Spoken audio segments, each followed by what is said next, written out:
Homilética 3. Nós já tivemos 2 encontros. Num fizemos a fundamentação, teórica da nossa disciplina.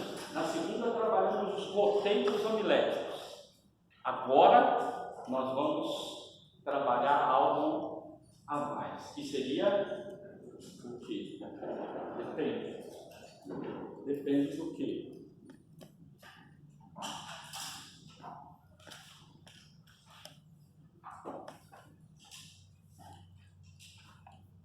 Roda a pausa. Então, o que nós veremos, em primeiro lugar, dialogar como se prepara um sermão. Às vezes nós temos dificuldade para lidar com essa questão. Como que eu inicio essa preparação do sermão? Por onde? Vamos trabalhar também sobre as motivações. E existem motivações internas e externas para nos ajudar a preparar um sermão. Então vamos dialogar um pouco sobre isso. Apresentar os pressupostos epistemológicos dessa ciência-arte chamada homilética. O que ela me apresenta? O que ela coloca para mim? O que ela me ajuda a entender? E, como em todas as aulas eu tenho dito, desejo ajudar vocês a prepararem sermões que sejam consistentes e edificantes. Às vezes, as pessoas investem um tempo do culto para falar tanta coisa, e quando você espreme aquela fala, parece não haver consistência, não é uma palavra sustante, não alimenta. Então, como que a gente pode melhorar a nossa fala? É um ministério fantástico, o ministério da palavra. É maravilhoso, mas a gente precisa se dedicar. Então, diante disso, tem uma frase que eu gosto muito de repetir. Somente pessoas que acreditam verdadeiramente no sermão podem prepará-lo com eficiência e pregá-lo com eficácia. Tem que acreditar. Se o sermão é aquela palavrinha entre o momento maravilhoso do louvor e o momento poderoso da oração, é aquela falinha. Eu não vou dedicar tanto tempo para preparar essa falinha. Agora, quando o sermão tem um lugar importante para mim, e eu como pregador, pregadora, invisto isso na educação da minha comunidade, aí eu vou sentir desejo de preparar melhor a minha fala. Por isso, a preparação do sermão, ela leva em conta o valor que nós damos a ele. E hoje, como eu trabalhei lá na aula inaugural, na aula magna que nós demos aqui, a gente vive numa sociedade pós-moderna, uma sociedade acelerada, e a gente faz tanta coisa que na hora que a gente para preparar o sermão, a gente fala assim: meu Deus, o que eu vou falar? E aí você está começando a preparar o sermão, vem alguém falando: pastor, tem que visitar, tem que fazer isso. E a demanda de um ministério pastoral ou de um ministério onde a pessoa se dedica de tempo integral é tão grande que aí nós vamos colocando de lado o tempo, as horas que seriam para preparar o sermão. Primeira coisa é, preparar com eficiência tem que acreditar. Mas pode ser um sermão eficiente sem alcançar eficácia. Ok? Então, eu preparo bem, ou seja, faço minha parte o melhor possível, no desejo de alcançar a eficácia plena. Ou seja, o resultado pelo qual me propus. Qual é o resultado? Quando a gente prepara um sermão, a gente precisa sonhar. Lembra que eu falei lá? Bem sonhado. O que eu quero lá no final do culto? Quando eu for fazer o apelo para as pessoas. Aqui eu não fiz apelo. Mas você gostaria? E aí ter um momento do culto, diante das tormentas da vida, da tempestade, ter um momento de oração no altar, colocar, quem sabe, algumas lutas, quem sabe você tem se perguntado: Jesus, eu estou no barquinho e o Senhor, ao invés de ajudar, o Senhor deixa o barquinho ficar nessa bagunça. Não foi assim que os discípulos acordaram o Mestre? Numa outra experiência? O Senhor não se preocupa se a gente vai morrer ou não? O Senhor não está vendo? Então, quer dizer, a eficácia é quando você consegue lá no final chegar no resultado que você se propôs. Agora lembre-se, aquilo que vai mexer no coração das pessoas, ainda que você seja muito competente, habilidoso, habilidosa na sua oralidade, na sua apresentação, é o Espírito Santo de Deus. Sem ele, não tem um movimento real na internalidade das pessoas, na vida das pessoas. Mas no que depende de nós temos que fazer a nossa parte. E aí, diante disso, como em todas as áreas da vida, a gente começa pela oração, né? Os metodistas aqui já ouviram muito uma frase que é sempre repetida em alguns encontros metodistas: oração está sempre em ordem, né? Ou seja, a oração é em primeiro lugar. Você acorda, vamos orar, vai almoçar a hora, vai viajar a hora. Quer dizer, a oração acaba fazendo parte. Você vai preparar a semana, ora. Agora, não é que existe um pré-requisito. Você para tantos minutos e ora tantos. Não. É aquela questão da vida em oração. Não que ela seja, vamos dizer assim, a única forma de iniciar o sermão. Pode ser que uma inspiração já tome conta de vocês e fala, poxa, acho que eu vou fazer isso. Você começa a preparar e lá no meio você fala assim, nossa, nem orei ainda? Oh, Deus meu. Quer dizer, é a gente entender não como um mecanismo, mas enquanto algo que fica internalizado em nós. Agora, como que a gente se inspira? Quem aqui é pregador dominicalmente ou pregadora? Levanta a mão. Mais alguém? Quem aqui prega pelo menos uma vez por mês? Gente, quando é o seu dia de pregar? E aí você pega o texto bíblico, né? Você pega a Bíblia Sagrada e começa. Você começa no Gênesis. Vai dando aquela folheada básica. Quando você já chegou no Apocalipse. Parece que não teve nada ali. Aí você começa tudo de novo. Meu Deus, o que eu vou pregar? Esse é o meu domingo de pregar. Como é que eu vou pregar?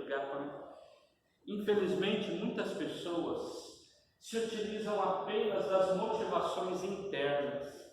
E o que é que eu digo? O ruim de ser dependente apenas, não que não se deva, mas apenas das motivações internas, é que a gente acaba seguindo só o nosso humor. Se a nossa semana foi boa, a pessoa já chega lá, oh, glória a Deus, irmãos, essa semana foi uma vitória, eu quero falar sobre... E aí, ó, no outro final de semana, a igreja viveu momentos maravilhosos na vida deles, na sua história de alegria, mas o pregador, a pregadora está meio down, porque a semana dele foi down. Ele chega lá embaixo, né? Chega lá embaixo. E aí a gente começa a buscar em nós. Nós acabamos sendo a fonte. E neste mundo pós-moderno, isso acaba sendo o mais usado por pregadores. A sua sensação. Porque a ideia de verdade é aquilo que me faz bem, aquilo que me traz boa sensação. Não, isso é. E aí, como é fácil às vezes as pessoas dizerem assim, não, isso foi Deus que me deu essa palavra. Essa palavra é de Deus.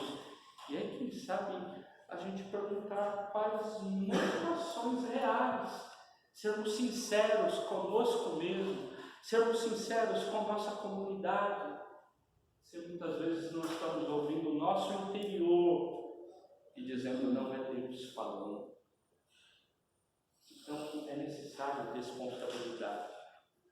Não ficarmos apenas dependentes das motivações internas e pessoais.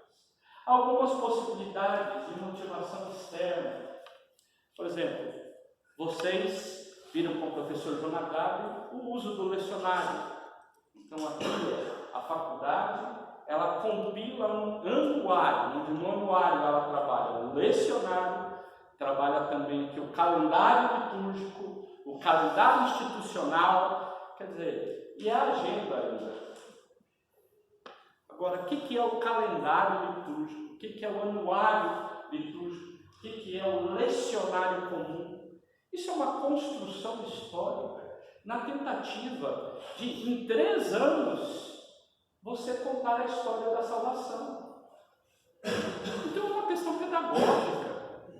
Não precisa de ser uma camisa de força, mas pode ser algo motivacional. De você seguir uma lógica. Você pode fazer uso do calendário litúrgico. É domingo de Pentecostes. Olha que oportunidade para a gente trazer a memória. Não que a gente pregue só sobre a ação do Espírito Santo e o poder do Espírito Santo só no domingo de Pentecostes. Não! Mas esse é um domingo que a gente pode aproveitar para uma celebração especial. Trabalhar o momento da cruz também. Trabalhar o momento da ressurreição. A gente fala muito de ressurreição e pouco de cruz. Presta atenção na nossa semana da Páscoa.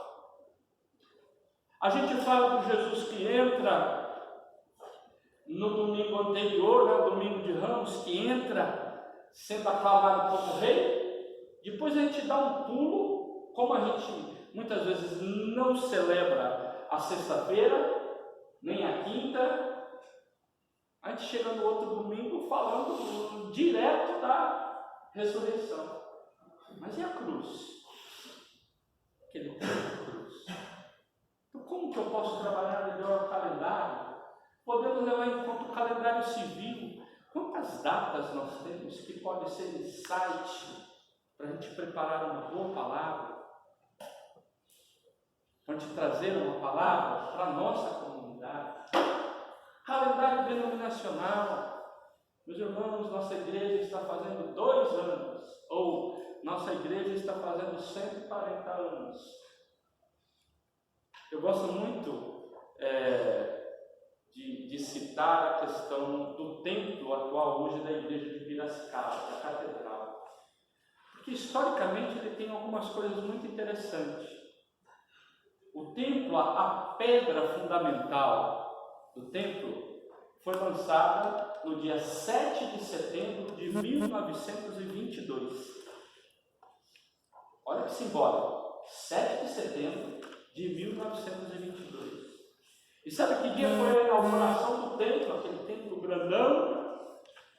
Dia 7 de setembro de 1928. Estamos na década de 20, década da busca de autonomia das igrejas protestantes. E o metodismo estava nisso, uma época de nacionalismo. E aí a gente olha a cultura brasileira também lutando pela sua independência. E aquela igreja, que tem toda uma construção, eu não tenho foto ali para mostrar para vocês, uma construção europeia, o que acontece? Por dentro, eles pintam as paredes com um azul muito parecido com esse, com o teto numa cor amarelada e os vitrais são verde, amarelo e branco. 7 de setembro, essas cores. A igreja, dali 2 anos, metodista, ela tem a sua autonomia. Quem era o pastor da época? Guaraci Silveira. Esse Guaraci Silveira foi o primeiro constituinte evangélico do Brasil. E você começa a ver questões históricas. Olha que inspiração pode trazer para a gente numa celebração dessa denominacional. Não estou falando só do coração aquecido, não. É você pegar alguns momentos, quem sabe lá da comunidade, para meus irmãos. A nossa igreja teve início aqui com a família da irmã Mariquinha. Quando o seu Jacó saiu lá do Paraná e veio para cá e fundou essa igreja, eles tinham isso. Hoje completa tantos anos do trabalho da nossa igreja aqui. Olha que oportunidade para trazer inspiração para o seu sermão. Podemos também levar em conta programa de pregação. Os sermões no decorrer da história, quando você pega os pais da igreja e muitos outros pregadores, eles faziam uma exposição bíblica, exposição do livro de Salmos, exposição das cartas paulinas ou das cartas do Novo Testamento. É uma exposição bíblica, é você ter clareza do programa de pregação. Quantos aqui já conheceram aquele livro Uma Igreja Sem Propósito? Não? Uma Igreja com Propósito, do Rick Warren, esse bem conhecido. Mas aqui, um professor lá da Faculdade Teológica Sul-Americana escreveu um texto que não está dizendo ou contradizendo as falas do Rick Warren. Pelo contrário, nem cita isso. O que na realidade ele faz é algo interessantíssimo. Ele propõe uma reflexão sobre as 7 igrejas do Apocalipse. E olha, é possível você fazer um programa de pregação a partir da ideia que ele teve no livro. E você então dizer para a igreja: meus irmãos, nos próximos 2 meses eu vou estar pregando sobre as 7 igrejas do Apocalipse. E o seu primeiro sermão ser um sermão introdutório. E esse sermão introdutório, ele precisa de ter todas as partes de um sermão para não virar uma aula, e ele precisa de ter uma aplicabilidade.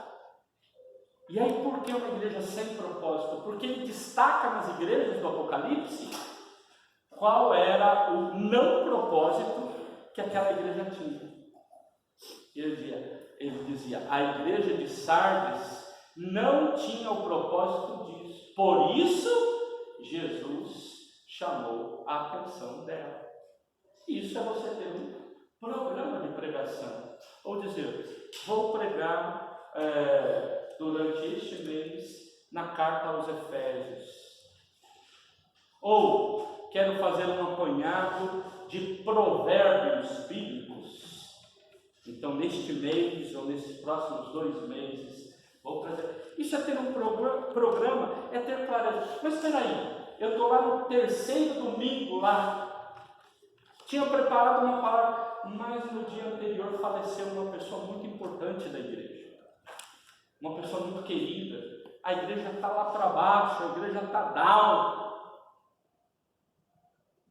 Eu posso muito bem suspender, empurrar um domingo a continuidade daquele programa e dar uma palavra de consolo, de conforto, de amor, de cuidado para a minha comunidade.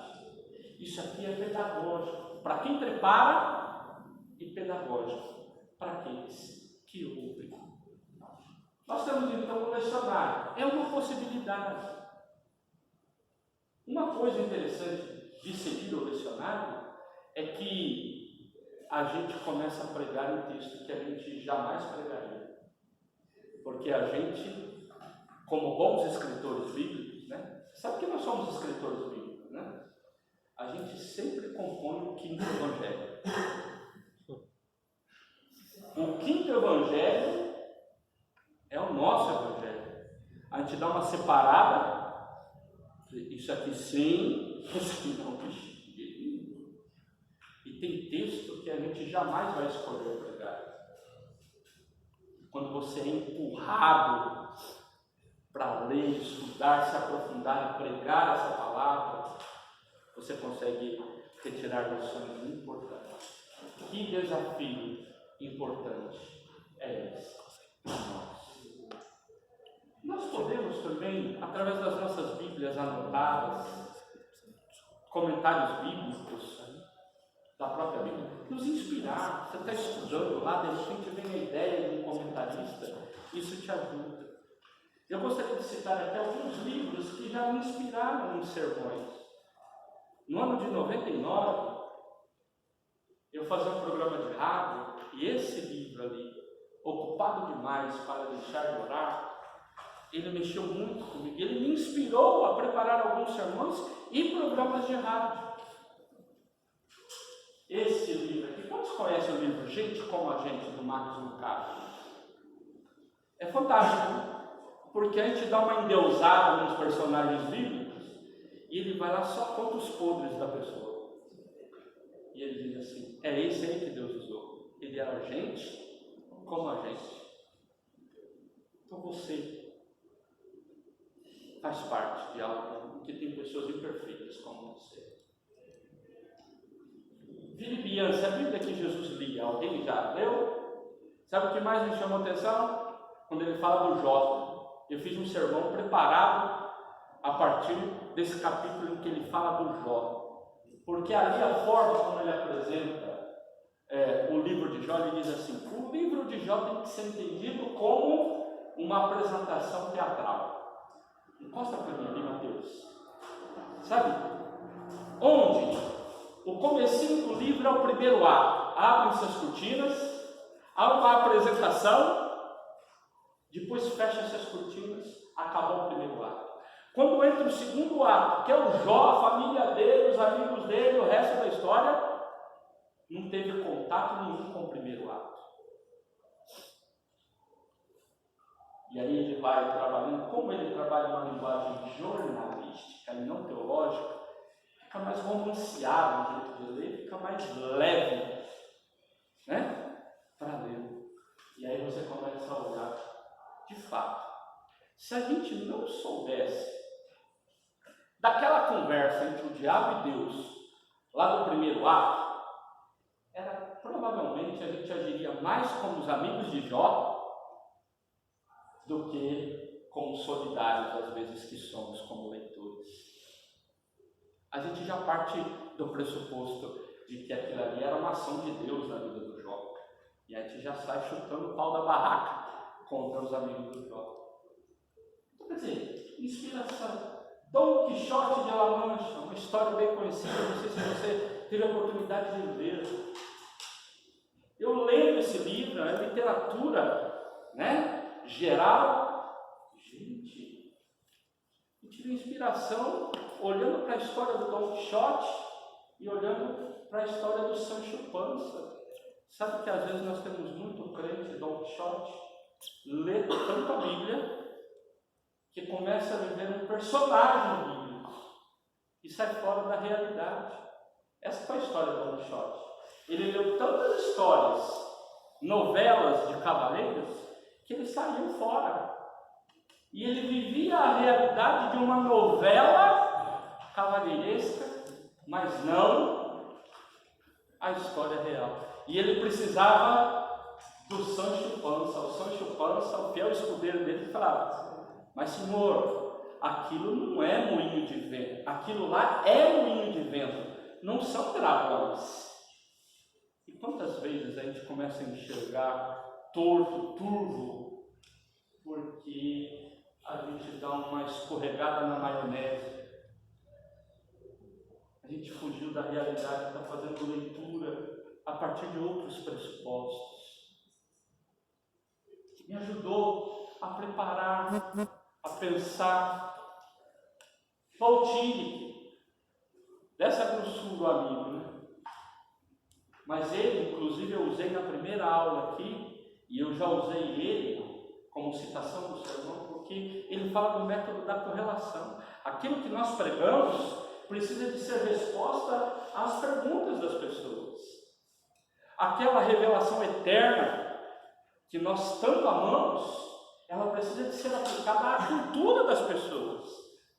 Se eu não consigo fazer isso, eu não construo teologia. Para construir a teologia, eu preciso dessa junção, dessa correlação. E nessa correlação, a gente constrói teologia e, vou dizer, constrói o sermão. A verdade bíblica precisa de ser resposta à vida das pessoas. Crime e Castigo, Dostoiévski, mas tem outros. Dostoiévski é muito interessante os textos dele. Por quê? Nesse aqui, o Rakoshnikov, é uns nomes complicados. Ele é um cara que representa aquele momento em que, na história geral, na filosofia, o Nietzsche tinha falado sobre a morte de Deus e sobre o super-homem. E o que é o super-homem? O super-homem é um homem que não vive na dependência de ninguém. Ele é autônomo. Ele não precisa de religião, ele não precisa de ninguém comandando ele. Ele é a autoridade dele mesmo. E Raskolnikov, o que ele faz é dizer: eu sou um super-homem. E eu vou provar isso. E ele elabora um assassinato de uma velhinha que era aquela que emprestava dinheiro, mas ela cobrava juro alto. E os alunos da faculdade, da universidade, sofriam na mão dela. Ele falou: se eu matar essa velha, ninguém vai sentir falta. E outra coisa, eu vou estar fazendo um bem para a humanidade. Inclusive ele fala assim: olha lá o Napoleão. Napoleão matou em nome do bem da humanidade. Ele tem toda a justificativa. Porém, depois que ele comete o crime, e aí ele teve que fazer um outro crime, por causa do primeiro crime, ele passa a viver uma dificuldade para elaborarmos. E aí a gente começa a pensar sobre a nossa humanidade. Tem hora que a gente pensa que a gente está acima daquilo que nós somos de verdade. Na nossa caminhada, às vezes a gente vive isso. Mas é um livro de literatura russa. Tem um outro livro dele, não sei se vocês já ouviram, chamado O Idiota. É fantástico. Porque o idiota é o seguinte: ele junta Jesus e o Dom Quixote no mesmo personagem. E ele diz: se de fato existisse um Jesus no meio das pessoas hoje, com o amor que ele tinha, e aí ele dá um caráter de Dom Quixote, porque o estilo do personagem é um personagem que parece não estar muito entrosado na cultura. Se houvesse alguém que vivesse o amor de Cristo, a gente chamaria ele de idiota. Ele seria muito bobão. Nesse mundo cheio de malícia, viver como Jesus mandou é ser um idiota. Quer dizer, são inspirações que você pode ter. No estudo, você que é um acadêmico, está tendo uma formação, a sua possibilidade de entrar no texto em estudo bíblico é muito diferente da entrada no texto daquelas pessoas simples da igreja que não tiveram acesso ao conhecimento teológico.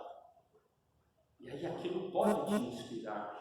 A forma pela qual você estuda profundamente o texto bíblico, não de forma rasa, não de forma superficial, mas quando você vai a fundo, porque você conhece um pouco mais da língua, seja do Antigo Testamento, seja do Novo Testamento. Quer dizer, você é capaz de, conhecendo a língua, avançar um pouquinho em alguns conhecimentos. Hoje nós temos comentários bíblicos em abundância, comentários em átomo, né? Aqui ó, papel físico, mas nós temos também muitos comentários bíblicos digitais, né? Em bits. Quer dizer, oportunidade de se aprofundar no estudo do texto para nos inspirar na preparação do nosso sermão, temos muitos. Só que infelizmente algumas pessoas se acostumaram tanto com o Google que até para pregar, até para buscar sua inspiração, ele é dependente do Google. Ele digita uma palavra, ele quer saber, e aí o santo Google manda a gente para a entidade que ele tem lá, chamada Wikipedia, e tem um monte de gente que define as coisas a partir de uma enciclopédia digital que não tem, vamos dizer assim, todo o respaldo científico ou de definição das coisas. Realmente é construída a muitas mãos. E tem muita gente que na hora de definir as suas questões no sermão são dependentes do Google, do Wikipedia. Só isso não. Tem gente que é dependente dos pregadores da net, né? Ficam ouvindo. Então o que eles colocam é aquilo que lhe alimenta. E como diz o texto bíblico, o próprio Jesus, a boca fala do que está cheio do coração. Se eu me alimento de alguns tipos de pregadores, que eu diria, existem bons, existem ruins, mas dependendo dos pregadores ruins, que eu acabo me alimentando, eu também vou tornar a minha fala uma fala ruim, uma fala superficial. O mesmo tem a ver com os sites. Essa peneira, eu dou essa peneirada, eu preciso de ter clareza. Então, vamos imaginar, eu já tive inspiração, eu comecei a estudar, eu achei temas interessantes, está começando a borbulhar as coisas na minha cabeça. Nossa, hoje, eu quero pregar sobre isso. E a gente começa a estudar, mas a gente precisa de anotar, a gente precisa de organizar essa ideia. Como que eu organizo essa ideia? Organizar de forma que eu possa expor. Existem pessoas muito inteligentes que conhecem muito bem um tema, né? O que nós temos de intelectuais que entendem profundamente de um tema é fantástico. Você lê o livro, você vê as pesquisas, você fica apaixonado. Aí de repente você vai numa palestra. Na hora que ele expõe as ideias, você fala, não entendi nada. É melhor escrever mesmo. Para falar você é ruim demais. Tem gente que é muito inteligente, mas não sabe expor suas ideias verbalmente. Como que a gente expõe nossas ideias lá no culto? Como que a gente prepara a nossa fala de maneira que tenha começo, meio e fim? Cabeça, corpo, pé. Como que a gente faz isso? E aí, a homilética é quem nos ajuda. Uma das coisas é a gente descobrir que tipo de sermão nós queremos fazer. Que tipo de sermão eu vou fazer nesse culto de hoje? Qual que é a estrutura, o jeito, a finalidade do meu sermão? Tem gente que pensa que tipo de sermão é esse aqui, ó. Sermão stand-up, que é o que a gente tem por aí de sermão stand-up, né? Muito engraçadinho, mas não tem substância teológica, bíblica. Sermões terror, horror. Quando eu era criança, eu lembro muito de sermões sobre a segunda vinda de Cristo. Mas os pregadores colocavam medo. Jesus está voltando, a trombeta vai soar, e isso e aquilo. Eu ficava com medo, quer dizer, uma mensagem importante da parousia. Mas o jeito que era colocado dava medo. Uma vez eu era seminarista, fui numa igreja e tinha um pregador dizendo, ele foi num culto onde só tinha crente e ele queria que as pessoas se convertessem. E aí ele começou, por quê?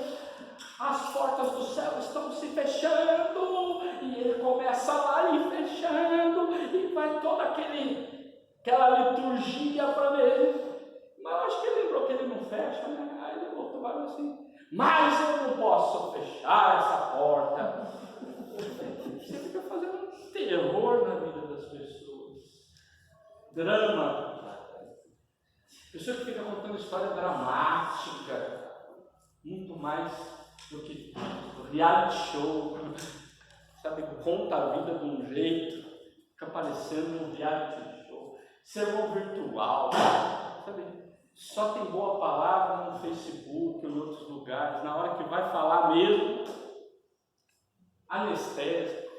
Estou brincando, tem pregador, pregadora, que eu acho que ele oferece uma bandejinha de chupeta para o capeta, e aí o capeta vai colocando a chupetinha na boca, porque ele começa a falar, o povo vai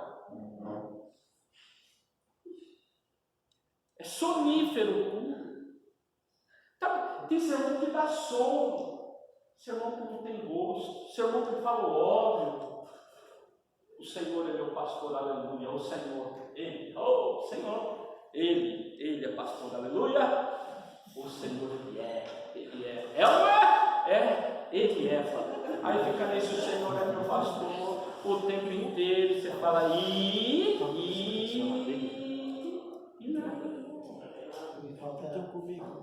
nada. Nada. E nada de voltar. Mas ele fica só isso. Motivacional. Esse ano é o ano da vitória, meus irmãos. Nós temos que fazer isso. Você tem que pensar nisso. A nossa igreja vai. Nós vamos chegar lá. Aí pode dar resolver para você ver se não treina desse jeito também. Herbalife e outros grupos. A pessoa sai dali inflamada. Mas você pergunta, e a substância disso? Teológica? Alimento para segunda-feira.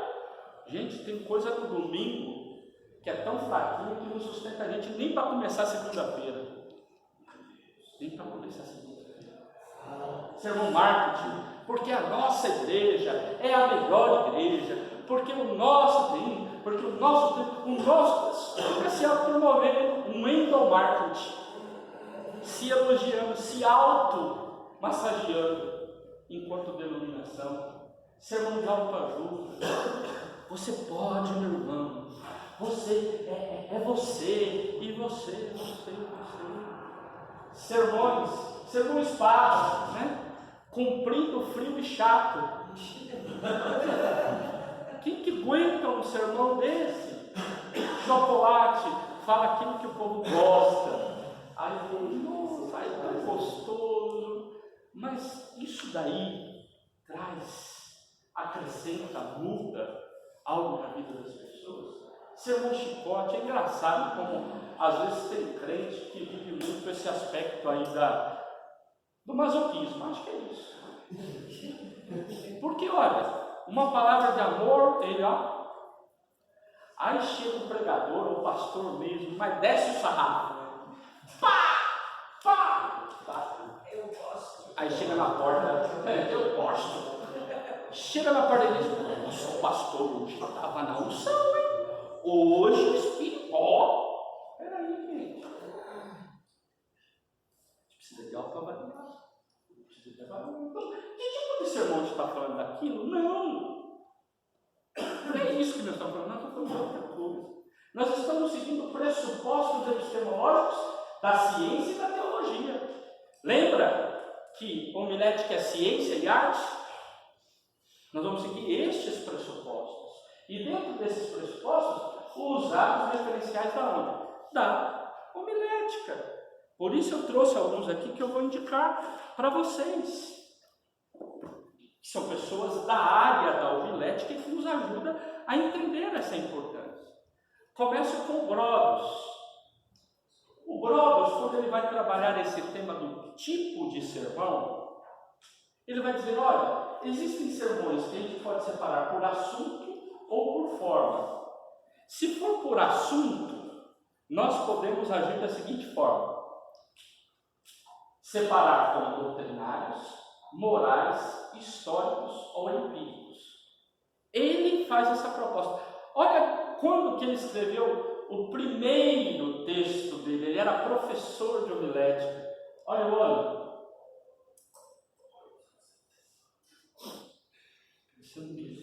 E vai dizer, as formas é tópico, temático, textual e expositivo. Estão falando lá de trás, século XIX. Nós temos também o Burt. Ele vai dizer, olha, existem sermões que são expositivos, exortativos, doutrinários, práticos e ocasionais. Ele vai dizer, esses são os tipos de sermões. E ele está falando quando? 1936. Nós temos o Blackwood. O Blackwood, 1948.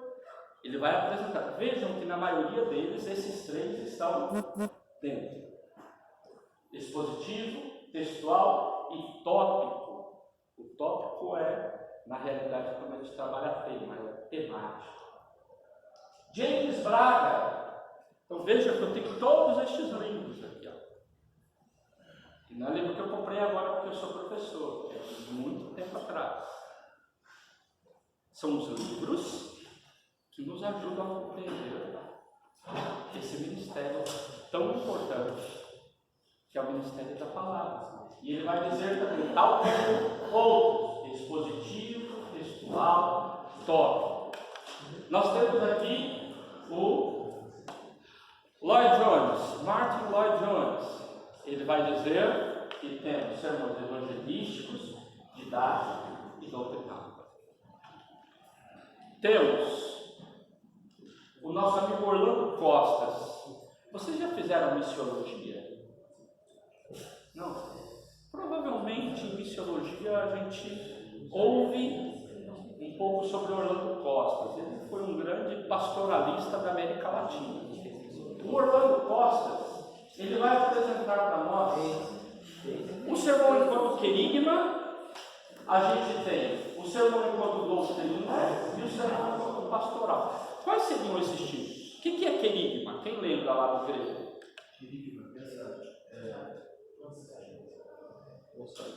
Pregação, proclamação. É aquele sermão evangelístico, né? Quando você quer alcançar alguém com uma boa mensagem, e uma mensagem nova. Temos o sermão doutrinário, que é aquele sermão que ensina. Nós precisamos de ter... Meus irmãos, hoje eu quero pregar sobre a ceia do Senhor. O que a celebração dessa ceia deve repercutir no nosso cotidiano. E o sermão pastoral. Irmãos, irmãs, com o falecimento da irmã Mariquinha ontem, eu queria dar uma palavra hoje, que pudesse confortar os nossos corações. O texto sagrado diz, é pastoral, é cuidado. Agora, posso usar, tal como os outros também, temático, textual, expositivo. Ele vai dizer, olha, não fica só por aí. Podemos ter sermões baseados em textos bíblicos ou sermões baseados em fontes extra-bíblicas. Você pode começar um sermão a partir da história de alguém. Eu quero falar sobre um missionário que viveu na Índia. O ministério dele foi assim, assim, assim. E aí depois eu faço a aplicação do texto bíblico na história daquele irmão, dizendo, esse irmão missionário, ele dedicou, eu estou preocupado, ou estou me utilizando de outras fontes. Eu quero trabalhar o tema da depressão. Depressão é um mal, e aí vem, trabalha, tem outras fontes. E eu quero apresentar personagens bíblicos que possam nos ajudar a entender. Olhe para a história de Elias. Elias, um profeta cheio de Deus. Ele estava tão cheio que ele desafiou os profetas de Baal. Na unção, no óleo. Dali a pouquinho, esse homem cheio de Deus está escondido numa caverna, morrendo de medo. Isso daí a gente precisa de ajudar a igreja a entender que há questões que não são espirituais, são doenças, mas a gente tem dificuldade para lidar com algumas áreas, né? Psicologia, psicanálise, psiquiatra. As pessoas têm dificuldade de lidar com isso. Mistura espiritualidade com algumas limitações que nós temos, sejam físico-químicas, sejam emocionais. É cheio de gente ouvir crente dizer assim, Deus é meu psicólogo, Jesus é meu psicólogo. Mas é engraçado que quando ele está tendo um infarto, ele não diz assim, Jesus é meu cardiologista, e não vai no médico. Quer dizer, a gente acaba não valorizando profissionais, porque a gente mistura. O Elias é o exemplo de uma pessoa que espiritualmente ele estava seguindo o projeto de Deus, mas emocionalmente desgastado. Gente, nós podemos estar emocionalmente arrebentado, desgastado, com uma vida de jejum e oração. Cheio de jejum e oração, participando de todos os cultos. Às vezes até a causa do nosso desgaste emocional é a própria igreja que impõe sobre a gente tantas coisas, mas aí a gente mistura. Então eu posso fazer isso, posso fazer uso da arte, Eu fiz um sermão uma vez para falar sobre a finitude da vida. E eu usei a arte de quadros, de cavernas e de cemitérios. Para pensar. Tem aquela capela em Évora, Capela dos Ossos, já ouviram falar? Ela é uma capela construída só de ossos humanos. E a gente precisa de pensar que a gente não é eterno, que a gente vira osso. E que aquilo que vai permitir que eu me torne eterno é a ressurreição. Então eu não vou ser o que sou sempre. E lá tem uma frase que é assim: nós outros que aqui estamos, nós ossos que aqui estamos, pelos vossos esperamos.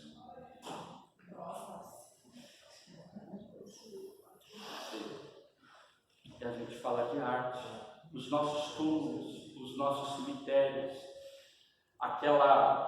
aquelas pinturas em memory que existem, que são pinturas onde as pessoas estão lá jogando, dançando, bebendo, e aqui atrás está chegando a morte. É bem um texto bíblico lá. Você está todo arregaladão aí, falando, construí meu celeiro, estou de boa, agora eu vou curtir. Seu besta, você não sabe que você é pobre, nu, e que hoje, não é isso que o texto vai falar? É uma versão bíblica ampliada, versão Paulo Dias. Então, quer dizer, como que a gente trabalha isso? Ele vai falar, existem sermões que são os litúrgicos, datas especiais, aquilo que nós trabalhamos. Agora, nós temos a forma também de apresentar. Tem sermão que é um discurso, tem sermão que pode ser dialógico. Você já fez algum sermão dialogado? Aquele sermão que é uma conversa mesmo com a congregação, onde há uma interação da congregação. É possível fazer. Eu sempre gostei de fazer algumas coisas assim, um pouquinho diferentes. Eu já preguei como personagem bíblico, já entrei como Paulo, já preguei como se eu fosse o Paulo, o apóstolo Paulo, né? E durante todo o tempo eu falei na linguagem como sendo o apóstolo Paulo. Nós podemos utilizar, quer uma questão mais interessante do que a dramatização da Páscoa judaica? A gente pode fazer uso dessa dramatização na apresentação de um sermão. Quem aqui já celebrou a Páscoa judaica alguma vez em algum culto? Gente, eu tenho uma liturgia lá para passar para vocês, hein? O professor José Carlos que preparou. Todas as igrejas que eu passei, eu sempre celebrava isso daí. O título era da Páscoa judaica, a Páscoa cristã. Quando a gente pega os textos bíblicos, relembrando os elementos da Páscoa, as crianças perguntando, mas pai, por que a gente celebra isso? E aí os pais respondem, é porque a gente se lembra do momento difícil que a gente vivia no Egito. Pai, por que a gente come esse pão duro? A gente come porque esse pão não deu tempo de crescer. Quando Deus disse que era para a gente ir embora, não deu tempo de esperar nada, nós fomos. Pai, por que a gente come essa erva amarga? E aí, enquanto a gente faz essa aprender a trabalhar o sabor, né? A questão do sabor. E, gente, não tem coisa mais gostosa do que você olhar para a comunidade e o povo mastigando almeirão ou boldo. Você vê todo mundo assim, você vai motivar. Não, você tem que comer, irmão. Não, motivar. Experimente. Veja como em alguns momentos da vida é isso. Mas aí depois tem o raro 7, né? Que é aquele mel, frutas, mel, leite. Na realidade não tinha abelha lá. Nós estamos falando de uma fruta doce, uma coisa. Então a gente oferece uma fruta doce. Quando a pessoa experimenta a fruta depois da boca amarga, nossa, como isso fica mais delicioso.